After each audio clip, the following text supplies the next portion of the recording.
આપણે જોતા આવ્યા છે કે જે સમયે ચૂંટણીમાં મત માંગવાના હોય ત્યારે નેતાઓ દ્વારા મોટા મોટા વાયદાઓ કરવામાં આવતા હોય છે। સરકાર દ્વારા કહેવામાં આવતું હોય છે કે અમે લોકો આ કામ કરીશું, તે કામ કરી આપીશું, પરંતુ જ્યારે તેઓ જીતી જાય છે ત્યારે જનતાને કયો વાયદો આપ્યો હોય છે એ વાત ભૂલી જાય છે। અને હવે આ સમગ્ર મામલે આપ નેતા રાધિકા રાઠવાએ ક્યાંક ભાજપ ઉપર કટાક્ષ કર્યો છે અને આકરા પ્રહાર પણ કર્યા છે। વિગતે વાત કરીએ સમગ્ર વિષયની। નમસ્કાર, હું હંસિની અને તમે જોઈ રહ્યા છો નિર્ભય ન્યૂઝ। આદિવાસી વિસ્તારમાં છેલ્લા ઘણા સમયથી વિકાસના નામે જે થઈ રહ્યું છે એ વાતને લઈને આમ આદમી પાર્ટીના નેતાઓ મેદાને છે। એ લોકો દ્વારા અવારનવાર કહેવામાં આવતું હોય છે કે જે રીતે અત્યારે હાલ વિકાસ બતાવવામાં આવી રહ્યો છે, પરંતુ તેની સાચી હકીકત આદિવાસી વિસ્તારમાં કોઈ નેતા આવે તો ખબર પડે। અને એવામાં જ્યારે ચૂંટણીઓ આવતી હોય છે ત્યારે અવારનવાર નેતાઓ મોટા મોટા વાયદાઓ કરતા હોય છે, પરંતુ જ્યારે જીતી જાય છે એ બાદ આ વાયદાઓની કોઈને પડી નથી હોતી। અને હવે આ સમગ્ર મામલે રાધિકા રાઠવા મેદાને આવે છે। તેમના દ્વારા કહેવામાં આવ્યું છે કે જે સમયે ભાજપના નેતાઓ મત માંગવા આવતા હતા એ સમયે તેમના દ્વારા જે વાયદાઓ કરવામાં આવ્યા છે શું ખરેખર તે પૂરા થયા છે કે કેમ? રાધિકા રાઠવાએ વધુમાં શું કહ્યું સાંભળીએ। આજ રોજ મોરવા હરફ ગામે આપણે ખૂબ સરસ સંખ્યામાં ભેગા થયા છે। આપણા લોક લાડીલા ધારાસભ્ય અને આદિવાસી સમાજના જે ટાઈગર કહેવાય, નામ ખબર છે? ચેતરભાઈ, આપણા આદિવાસી સમાજના ટાઈગર ઉપસ્થિત થયા છે। એમના જોડે બ્રિજરાજ સોલંકી સાહેબ અને યુવરાજ જાડેજાજી જોડાયેલા છે।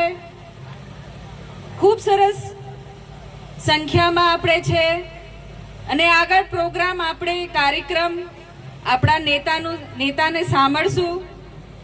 હવે સમય આવી ગયું છે કે આપણે આદિવાસી સમાજને હવે એકત્રિત થવું પડશે, કેમ કે હવે ફક્ત ચૂંટણી નહીં, આપણું અસ્તિત્વનું સવાલ છે। સાચી વાત? હવે બહેનોને પણ આગળ આવવું પડશે અને બહેનોને પણ હવે સક્ષમ થવું પડશે। હું મારી બહેનોને એક વાત કહેવા માંગુ છું। ગઈ ચૂંટણીમાં ભાજપની સરકારે તમને વાદો કરેલો કે તમને ગેસ સિલિન્ડર આપશે, હવે ગેસ સિલિન્ડર મળે છે તમને? તો કેવું નવા નવા તમને પ્રસાદ આપેલા? હવે આપણે પૂછવાનું છે આ સરકારને કે તમે અમને જે વાયદો કરેલો એ વાયદો ક્યાં છે? એ જ્યારે પણ હવે વોટ માંગવા આવે આપણે એમને કહીશું કે તમારા વાયદા પૂરા કરો પછી વોટ આપવા આવશો, કહેશો ને? તો કાર્યક્રમ હજુ બહુ આગળ છે। આપણે ખૂબ અહીંયા વક્તા છે તો આપણે એમને સાંભળીશું। હું મારું વક્તવ્ય અહીંયા જ પૂર્ણ કરું છું। ખૂબ ખૂબ આભાર। આજ રોજ મોરવા હરફ ગામે આપણે ખૂબ સરસ સંખ્યામાં ભેગા થયા છે। આપણા લોક લાડીલા ધારાસભ્ય અને આદિવાસી સમાજના જે ટાઈગર કહેવાય, નામ ખબર છે? ચેતરભાઈ, આપણા આદિવાસી સમાજના ટાઈગર ઉપસ્થિત થયા છે। એમના જોડે બ્રિજરાજ સોલંકી સાહેબ અને યુવરાજ જાડેજાજી જોડાયેલા છે।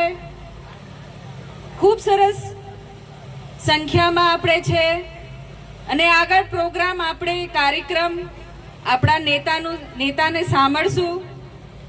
હવે સમય આવી ગયું છે કે આપણે આદિવાસી સમાજને હવે એકત્રિત થવું પડશે, કેમ કે હવે ફક્ત ચૂંટણી નહીં, આપણું અસ્તિત્વનું સવાલ છે। સાચી વાત? હવે બહેનોને પણ આગળ આવવું પડશે અને બહેનોને પણ હવે સક્ષમ થવું પડશે। હું મારી બહેનોને એક વાત કહેવા માંગુ છું। ગઈ ચૂંટણીમાં ભાજપની સરકારે તમને વાદો કરેલો કે તમને ગેસ સિલિન્ડર આપશે, હવે ગેસ સિલિન્ડર મળે છે તમને? તો કેવું નવા નવા તમને પ્રસાદ આપેલા? હવે આપણે પૂછવાનું છે આ સરકારને કે તમે અમને જે વાયદો કરેલો એ વાયદો ક્યાં છે? એ જ્યારે પણ હવે વોટ માંગવા આવે આપણે એમને કહીશું કે તમારા વાયદા પૂરા કરો પછી વોટ આપવા આવશો, કહેશો ને? તો કાર્યક્રમ હજુ બહુ આગળ છે. આપણે ખૂબ અહીંયા વક્તા છે તો આપણે એમને સાંભળીશું. હું મારું વક્તવ્ય અહીંયા જ પૂર્ણ કરું છું. ખૂબ ખૂબ આભાર. જે રીતે રાધિકા રાઠવાએ ભાજપ ઉપર આકરા પ્રહાર કર્યા છે એ વાતને લઈને તમારું શું માનવું છે અમને કમેન્ટ કરીને ચોક્કસથી જણાવજો. તેની સાથે અમારી ચેનલ નિર્ભય ન્યૂઝને લાઇક, શેર અને સબસ્ક્રાઇબ કરવાનું ભૂલશો નહીં. નમસ્કાર.